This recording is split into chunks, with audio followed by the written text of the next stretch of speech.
आत्मीय H 16 news हे अर्थात हे ಸಿದ್ದರಾಮಯ್ಯಗೆ ಸ್ವಾಗತ. ನಾನು ನಿಮ್ಮವ MI ಅಥವಾ ಮಲ್ಲಪ್ಪ ಜೋತವರ್. ಆದ್ಮೇಲೆ ನಮ್ಮ ಸಿದ್ದರಾಮಯ್ಯನವರು DK ಶಿವಕುಮಾರ್ ಅವರು ಫೋಟೋ ಹಾಕಿಸ್ಕೊಂಡು ಅಡ್ವರ್ಟೈಸ್ ಕೊಟ್ಟಿದ್ದಾರೆ.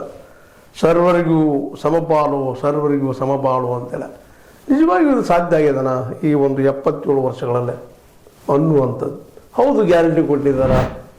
ಅದೇ ಕಾಲಕ್ಕೆ ಹಿಂದಿನ BJP ಸರ್ಕಾರಕ್ಕಿಂತಲೂ ಈ ದೃಷ್ಟಿ ಇಟ್ಕೊಂಡು ಒಂದಿಷ್ಟು ಭಿನ್ನ ಅನ್ನಿಸ್ತದೆ.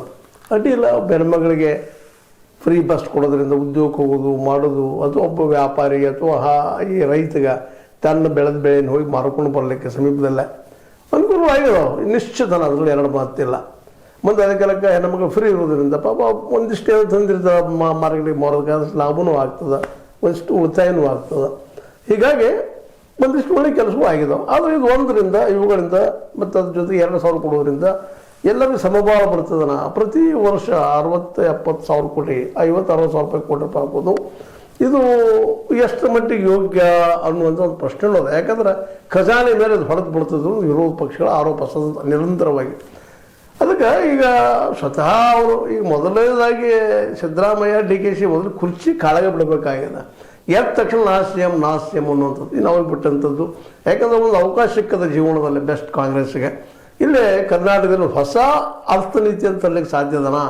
ಇಲ್ಲೇ ಮೂರು ಯಾರಪ್ಪ ಅರ್ಥ ನೋಡ್ರಿ, ಈ ಕೋವಿಡ್ದೊಳಗೆ ಎಲ್ಲ ಇಂಡಸ್ಟ್ರಿಗಳು ಸಫಾಗಿದ್ದು ನಮ್ಮ ದೇಶದೊಳಗೆ ಯಾವುದೂ ಲಾಭ ಮಾಡಿರಲಿಲ್ಲ. ಕೇವಲ 3.5 ಇದ್ದಿದ್ದಪ್ಪ ಅಂತಂದ್ರೆ ಅಗ್ರಿಕಲ್ಚರ್, ಒಕ್ಕಲ್ತನ ಅದೊಂದೇ ಇತ್ತು. ಯಾಕಿತ್ತಪ್ಪ ಅಂತಂದ್ರೆ ನಮ್ಗೆಲ್ಲರಿಗೂ ಆಹಾರ ಬೇಕದು, ಬೇಕಾದ್ರೆ ಬೆಳಿಬೇಕು, ತಂದು ಮಾರಬೇಕು. ಆದರೆ ಅದು ತಂದು ಮಾಡುವಂತಹ ಪೇಟೆಗೆ ಹಚ್ಚುವಂಥ ರೈತನಿಗೆ ಮಾತ್ರ, ಬೆಳೆಯುವಂಥ ರೈತನಿಗೆ ಮಾತ್ರ ಲಾಭ ಇಲ್ಲ. ಊಟ ಮೈಮೇಲೆ ಬಟ್ಟೆಗೆ ಬಿಟ್ಟರೆ ಮತ್ತೇನೂ ಇಲ್ಲ.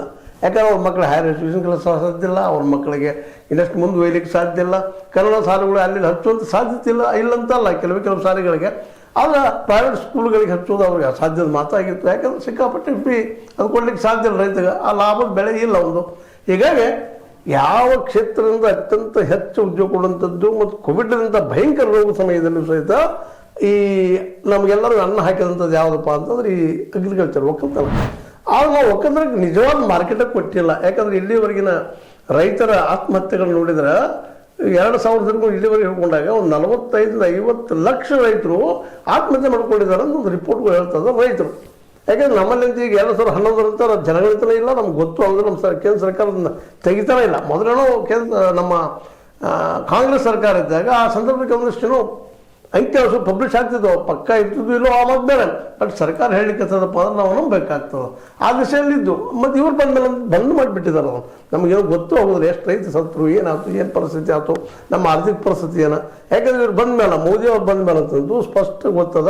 ಏನಪ್ಪ ಅಂತಂದ್ರೆ ಎಲ್ಲನೂ ಕಾರ್ಪೊರೇಟೀಕರಣ. ಮನಮೋಹನ್ ಸಿಂಗ್ ಏನೋ ಓಪನ್ ಮಾರ್ಕೆಟ್ ಮಾಡಿದ್ರು, ಇವ್ರು ಬಂದು ಅದನ್ನು ಪೂರ್ತಿಯಾಗಿ ದಾಟಿಗೆ ಹಳ್ಳ ಹಚ್ಚಿಬಿಟ್ರು. ಕೇವಲ 10% ಜನ ಮಾತ್ರ ಇವತ್ತು ಈ ದೇಶದೊಳಗೆ ನೆಮ್ಮದಿಯಿಂದಿದ್ದಾರೆ, ಬದುಕು ಮಾಡ್ತಾ ಇದ್ದಾರೆ. ಉಳಿದವ್ರದ್ದೆಲ್ಲ ಪರಿಸ್ಥಿತಿ ಎದ್ದ ತಕ್ಷಣ ಹೋರಾಟ.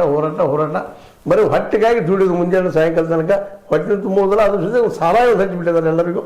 ಶರೀರ ಕೊಡೋದು, ಮನೆಗೆ ದುಡಿದ ಮನೆ ನಡೆಸೋದಂತೆ ಅತ್ಯಂತ ಕಷ್ಟದ ಕೆಲಸ ಆಗಿದೆ. ಕೂಲಿಕಾರರಾಗಿರ್ಬೋದು, ಕೃಷಿ ಕೂಲಿಕಾರರಾಗಿರ್ಬೋದು ಅಥವಾ ಕಾರ್ಮಿಕರಾಗಿರ್ಬೋದು, ಅವ್ರ ಬದುಕು ಇವತ್ತು ನರಕ. ಮತ್ತು ಕಾರ್ಮಿಕರಿಗೆ ಒಂದಿಷ್ಟೇನೋ ನಮ್ಮ ಕಾಂಗ್ರೆಸ್ ಸರ್ಕಾರದಿಂದ ಒಂದು ಹೆಲ್ಪ್ ಆಗ್ತಿತ್ತು. ಕಾರ್ಖಾನೆ ಕೆಲಸ ಮಾಡ್ತಾ ಇದ್ದಾರೆ. ಇವತ್ತು ಕಾರ್ಖಾನೆ ಕೆಲಸಗಳೆಲ್ಲ ಏನು ಮಾಡಿಬಿಟ್ಟಿದಾರಪ್ಪ ಅಂತ ಖಾಸಗೀಕರಣ ಮಾಡಿ ಹೋಗ್ಬಿಟ್ಟಿದ್ದಾರೆ. 32 PSUಗಳು ಖಾಸಗಿ ಹೋಗ್ಬಿಟ್ಟಿದ್ದಾವೆ ರಾಷ್ಟ್ರ ಮಟ್ಟದಲ್ಲ. ಸ್ವತಂತ್ರವಾದ ಮೀಡಿಯಾಗೆ ಬೇಕಾಗಿರುವುದು ಸ್ವತಂತ್ರ ಧ್ವನಿ. ಆ ಸ್ವತಂತ್ರ ಧ್ವನಿ ಉಳಿಸಲು ನೀವು ಮಾಡಬೇಕಾದದ್ದು ಇಷ್ಟೇ. ಅದೇನಪ್ಪಾ ಅಂತಂತಂದ್ರೆ ನಿಮ್ಮ ಕೈಲಾದಷ್ಟು ಸಹಾಯ ಈ ಚಾನಲ್ಗೆ ಮಾಡಿ ಹಾಗೂ ನಿಮ್ಮ ಧ್ವನಿಯನ್ನು ಕಾಪಾಡಿಕೊಳ್ಳಿ. ಈ ರಾಜ್ಯದಲ್ಲಿ ಅದ ಪರಿಸ್ಥಿತಿ. ಎಲ್ಲರೂ ಈಗ ಇನ್ವೆಸ್ಟರ್ ಹಾಗೆ ನೋಡ್ಕೊಡು, ಅವ್ರು ಬರ್ತಾರ, ನಮ್ಮ ಇನ್ವೆಸ್ಟ್ ಮಾಡ್ತಾರೆ, ನಮ್ಮ ಉದ್ಧಾರ ಮಾಡ್ತಾರೆ ಅಂತೇಳಿ.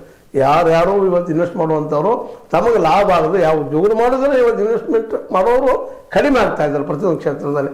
ಹಾಗಾದ್ರೆ ಮಾಡಬೇಕು ಏನು ಅಂತೇಳಿ ಈ ದಿಶೆಯಲ್ಲಿ ಚಿಂತನೆ ಮಾಡಬೇಕಾದ್ರೆ ನಮ್ಮ ಸಿದ್ದರಾಮಯ್ಯನವರು ಮತ್ತು DK ಶಿವಕುಮಾರ್ ಅವರು ಕುರ್ಚಿ ಕಾಳಾಗಿ ಬಿಟ್ಟ. ಯಾಕಂದ್ರೆ ಹಿಂದಿನ ನಾಳೆ DKC ಅವರು ಮುಖ್ಯಮಂತ್ರಿ ಆಗ್ತಾರೆ. 28 ಗಂಟೆ ನಿಶ್ಚಿತವಾಗಿಯೂ ಅನಿವಾರ್ಯವಾಗಿ ಎಲ್ಲರೂ ಕುಡ್ಕೊಂಡು ಸಿದ್ದರಾಮಯ್ಯಪ್ಪ ನೀವು ಮನೆಗೆ ನೆರವೇರಿಸಿ ಹೇಳಬೇಕಾಗ್ತದೆ. ಈ ಎಲ್ಲ ಸಂದರ್ಭದಲ್ಲೇ ಒಂದು ಒಳ್ಳೆಯ ಕೆಲಸವನ್ನು ಸಿದ್ದರಾಮಯ್ಯ ಮಾಡಲಿಕ್ಕೆ ಸಾಧ್ಯದ.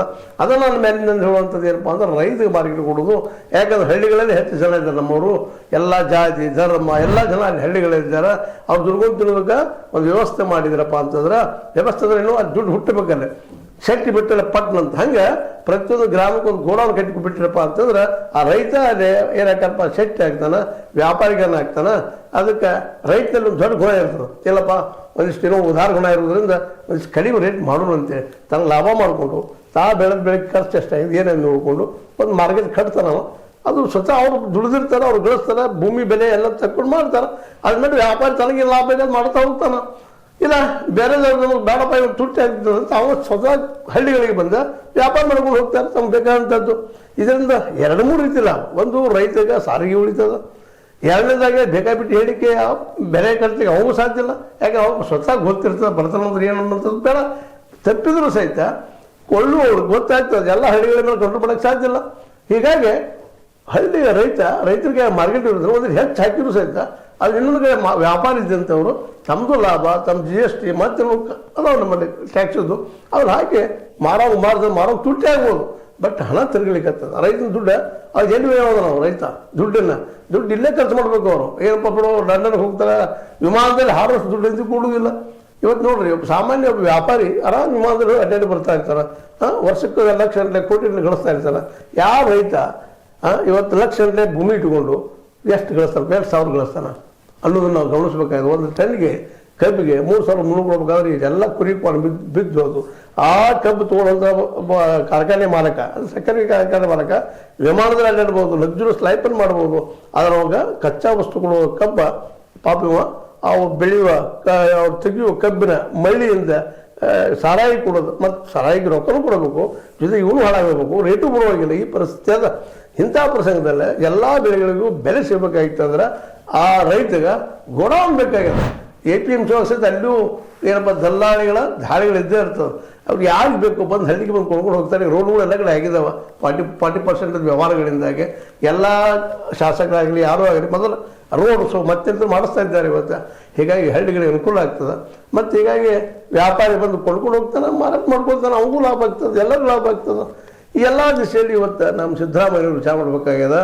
ಅದನ್ನು ಸುಮ್ಮನೆ ಗ್ಯಾರಂಟಿ ಮತ್ತು ಇನ್ನುಳಿದಕ್ಕಿಂತಲೂ ಆ ಗ್ಯಾರಂಟಿ ದುಡ್ಡಿನ ಫ್ರೀ ಶಿಕ್ಷಣ, ಫ್ರೀ ಆರೋಗ್ಯ ಅದಕ್ಕಿಟ್ಟ ಇಲ್ಲೇ ಪ್ರತಿ ಹಳ್ಳಿ ಗೋಡೌನ್ ಒಬ್ಬ ರೈತರಿಗೆ ನೀವು ಸಾಲ ಕೊಡೋದು ಮಾಡೋದಕ್ಕಿಂತಲೂ ಗೋಡೌನ್ ಕೊಟ್ಟಿದ್ರೆ ಬೆಳೆ ಇಡ್ತಾನೆ. ಮತ್ತು ಆರಾಮದಲ್ಲಿ ಒಂದಿಷ್ಟು ನೀವು ಲೋನ್ ಕೊಡೋದು ಆಗ್ಬೋದು. ನಂತರ ಲಾಭದ್ದು ಬರ್ಲಿಕ್ಕೆ ಹೆಚ್ಚದ. ರೈತನು ಸಾಲದಿಂದ ಆರಾಮ್ ಬದುಕು ಮಾಡ್ಕೋತಾನೆ. ಯಾಕೆ ಸಾಲ ಬೇಕಾಗಿತ್ತು ಅವಾಗ? ಈ DCC ಬ್ಯಾಂಕು ಮತ್ತು ಬ್ಯಾಂಕ್ನಲ್ಲಿ ಯಾಕೆ ಸಾಲ ಮಾಡಬೇಕಾಗಿದೆ? ರೈತ ಸ್ವತಃ ಲಾಭದಾಗ ಸಾಲ ಮಾಡೋಕ್ಕೆ ಹೋಗೋದಿಲ್ಲ. ಹೇಳ್ತೀವಿ ಸಿಂಪಲ್ ಪಾಲಿಸಿ ಇಟ್ ಈಸ್. ಹೀಗಾಗಿ ಇವತ್ತು ಏನಪ್ಪ ಅಂತಂದ್ರೆ ನಾವು ನಮ್ಮ ಸಿದ್ದರಾಮಯ್ಯನವರಿಗೆ, DKC ಅಂತವ್ರಿಗೆ ಅಥವಾ ಇನ್ನುಳಿದ ಎಲ್ಲ ಅಧಿಕಾರಿಗಳಿಗೆ ಕೇಳ್ಕೊಳ್ಳೋದಿಷ್ಟೇ ಸಂದರ್ಭದಲ್ಲಿ ನಮ್ಮ ಸೀತಾರಾಮ್ ವಾಹಿನಿ ಮೂಲಕ ದಯವಿಟ್ಟು ನೀವು ಪ್ರತಿಯೊಂದು ಹಳ್ಳಿಗೆ ಗೋಡೌನ್ ಮಾಡಿಕೊಡ್ರಿ. ಜೊತೆಗೆ ಅಲ್ಲಿ ಪ್ರತಿಯೊಂದು ಹಳ್ಳಿನೂ ಒಂದು ಹೋಬಳಿಗೆ PUC ಮಟ್ಟದ ಸ್ಕೂಲ್ಗಳನ್ನು, ಸರ್ಕಾರಿ ಸ್ಕೂಲ್ಗಳನ್ನು ಫ್ರೀಯಾಗಿ ಸಿಗುವಂಥ ವ್ಯವಸ್ಥೆ ಮಾಡಿದ್ರೆ ಎಷ್ಟೋ ಬೇಕಿಷ್ಟು ಭಾಳ ಕಡಿಮೆ ಆಗ್ತದೆ. ಜೊತೆಗೆ ಮೆಡಿಸಿನ್ ಅಷ್ಟು ಫ್ರೀ ಇತ್ತಪ್ಪ ಅಂತ ಮುಗಿದು ಈಗೆಲ್ಲ ನೀವು ಖರ್ಚು ಮಾಡುವಂಥದ್ದು ಬಸ್ಸಿಗೂ ಅದಕ್ಕೂ ಇದು ಗ್ಯಾರಂಟಿ ಕೊಡೋದ್ರಿಂದಾಗಿ ಈ ಮಿಡಲ್ ಕ್ಲಾಸಿಗೆ ಮತ್ತವ್ರಿಗೆ ಒಂದಿಷ್ಟೇನೋ ಅಸಮಾಧಾನ ಅದ. BJP ಅವ್ರಿಗೂ ಅಸಮಾಧಾನ ಅದ, ಅಧಿಕಾರ ಹಿಡಿಲಿಕ್ಕೆ ಸಾಧ್ಯ ಇಲ್ಲ ಅಂತೇಳಿ. ಅದಕ್ಕಿಂತ ಇದನ್ನು ಮಾಡಿದರೆ ಪರ್ಮನೆಂಟಾಗಿ ನೀವು ಇತಿಹಾಸ ಉಳಿಯುವಂಥ ಸಾಧ್ಯತೆಗಳಿದ್ದಾವೆ. ಅದಕ್ಕೆ ಸಹಜವಾಗಿ ದುಡ್ಡು ಬರ್ಲಿಕ್ಕೈತಪ್ಪ ಅಂದ್ರೆ ಆರ್ಥಿಕ ಸಮಾನತೆ ಬಂತಂದ್ರೆ ಈ ರಿಸರ್ವೇಷನ್ ಪ್ರಶ್ನೆ ಬರೋದಿಲ್ಲ ಅನ್ನೋದನ್ನು ನಾವು ಗಮನದಲ್ಲಿಟ್ಟುಕೊಂಡು ಸಿದ್ದರಾಮಯ್ಯನವರು ಈ ದಿಶೆಯಲ್ಲಿ ಯಾಕೆ ವಿಚಾರ ಮಾಡಬಾರ್ದು, ಗಾಂಧೀಜಿಯವರು ಯಾಕೆ ಕೊಟ್ಟಂಥ ವಿಷಯದಲ್ಲೇ ಪ್ರತಿ ಹಳ್ಳಿಗಳಿಗೆ ಗೋಡೌನ್ಗಳನ್ನ ಯಾಕೆ ಮಾಡಬಾರ್ದು ಅನ್ನೋದು ನಮ್ಮದು ಒಂದು ಚಿಕ್ಕ ಪ್ರಶ್ನೆ. ಅದೇ ಕಾರಣಕ್ಕೆ ಇದು ಮಾಡಿದರೆ ಸಾಧ್ಯದನ ಅನ್ನೋ ಡಿಸ್ಕಷನ್ ಮಾಡಿರಿ. ಕಡಿಕ ಒಂದು ನಿಮ್ಮ ಕ್ಯಾಬಿನೆಟ್ದಲ್ಲಿ ಡಿಸ್ಕಷನ್ ಮಾಡಿರಿ, ಇದು ಮಾಡಿ ಯೋಗ್ಯ ಆಗ್ತದನ ಅಂತೇಳಿ. ಯಾಕಂದ್ರೆ ಈಗ ರೈತಿಗೆ ಮಾರ್ಕೆಟ್ ಕೊಡಬೇಕಾಗಿದೆ. ರೈತ ಮಾರ್ಕೆಟ್ ಸಿಕ್ಕಾಗ ಮಾತ್ರ ಈ ದೇಶ ಉದ್ಧಾರ ಆದ ವಿನ ಅದ್ಮೇಲೆ ಮತ್ತೊಂದು ಇಲ್ಲ ಅನ್ನೋ ಉದ್ದೇಶಕ್ಕಾಗಿ ಇವತ್ತಿನ ಎಲ್ಲ ಕಾರ್ಯಕ್ರಮಗಳಲ್ಲಿ ಇದನ್ನು ಒತ್ತು ಹೇಳ್ತಾ ಇದ್ದೀನಿ ಎಲ್ಲರಿಗೂ. ಈಗಾಗಲೇ ಕೇಂದ್ರ ಸರ್ಕಾರಕ್ಕೂ ಹೇಳಿದ್ದೀವಿ ಇದನ್ನು ಮಾತನ್ನು, ನಮ್ಮ ಅಭಿಪ್ರಾಯ ತಿಳಿಸ್ತಾ ಇದ್ವಿ. ಜೊತೆಗೆ ಈಗ ರಾಜ್ಯ ಸರ್ಕಾರಕ್ಕೂ ತಿಳಿಸ್ತಾ ಇದ್ದೀವಿ. ಇದು ನಿಮಗೆ ಲೈಕ್ ಆಗಿರ್ಬೋದು, ಲೈಕ್ ಆಗದೇ ಇರ್ಬೋದು. ಬಟ್ ಇದನ್ನು ನೋಡಿಕೊಂಡು ನಿಮ್ಮದೇ ಆದ ವಿಚಾರ ಮಾಡಿ ದಯವಿಟ್ಟು ನಮ್ಮ ಗ್ರಾಮ ಸ್ವರಾಜ್ಯ ಗಾಂಧಿ ಬೈಸಿದ್ರು. ಅಂಬೇಡ್ಕರ್ ನಮ್ಗೆ ರಾಜಕೀಯ ಸಮಾನತೆ ಕೊಟ್ಟಿದ್ದಾರೆ. ಒಬ್ಬ ವ್ಯಕ್ತಿ ಒಂದು ಓಟ. ಹಂಗೆ ಪ್ರತಿಯೊಬ್ಬರಿಗೂ ಅವನ ಆದಾಯ ಗಳಿಸುವಂಥ ವ್ಯವಸ್ಥೆ ಹಳ್ಳಿಗಳಲ್ಲಿ ನೀವು ಡಿಸ್ಟ್ರಿಬ್ಯೂಟ್ ಮಾಡಿರಿ. ಪ್ರತಿಯೊಂದು ಹಳ್ಳಿಗೆ ನೀವು ಗೋಡೌನ್ ಕಟ್ಟಿಸಿಕೊಟ್ರೆ ಹಳ್ಳಿಯ ಜನ ಪಟ್ಟಣಕ್ಕೆ ಬಂದು ದುಡಿಯುವಂಥ ತಪ್ಪಂದ್ರೆ ಜೊತೆಗೆ ತಮ್ಮ ಭೂಮಿ ತಾವು ದುಡ್ಕೊಂಡು ತಾವು ಬೆಳೆದ ಬೆಳೆಗೆ ಒಂದು ಮಾರ್ಕೆಟ್ ಮಾಡಿಕೊಡೋ ಸಹ ಸಾಧ್ಯ ಆಗ್ತದೆ ಅನ್ನೋಂಥದ್ದು. ಯಾಕಂತಂದ್ರೆ ಇಲ್ಲಿ ನಾವು ಗೋಡೌನ್ದಲ್ಲೇ ಬೆಳೆದ ಬೆಳೆ ಇಡೋ ಜೊತೆಗೆ ಅದ್ರ ಜೊತೆ ಉದ್ಯೋಗ ಸೃಷ್ಟಿಯಾಗ ಲೋಕಲ್ದಲ್ಲೇ ಎಲ್ಲ ರೀತಿ ಅನುಕೂಲ ಆಗ್ತದೆ. ಇದು ನೋಡಿ ಇನ್ನೊಂದು ದೀರ್ಘವಾಗಿ ಚರ್ಚೆ ಮಾಡಿರಿ, ಇದು ಭಾಳ ಒಳ್ಳೇದು ಅಂತ ನನಗೆ ಅನಿಸ್ತದೆ. ನಿಮಗೂ ಅನಿಸಿದ್ರೆ ತಿಳಿಸ್ತಾ ಇರಿ ಅಂತ ಹೇಳ್ತಾ, ಇದು ನೀವು ಲೈಕ್ ಆಗಿರ್ಬೋದು, ಲೈಕ್ ಮಾಡಿ ಶೇರ್ ಮಾಡಿ ಕಮೆಂಟ್ ಮಾಡಿ ಜೊತೆ ಸಬ್ಸ್ಕ್ರೈಬ್ ಮಾಡಿ. S16 ನ್ಯೂಸ್ ಅರ್ಥ ಇದು ಸತ್ಯದ ಕೈಗೆ ಮಾಡಿ ವಂದನೆಗಳು.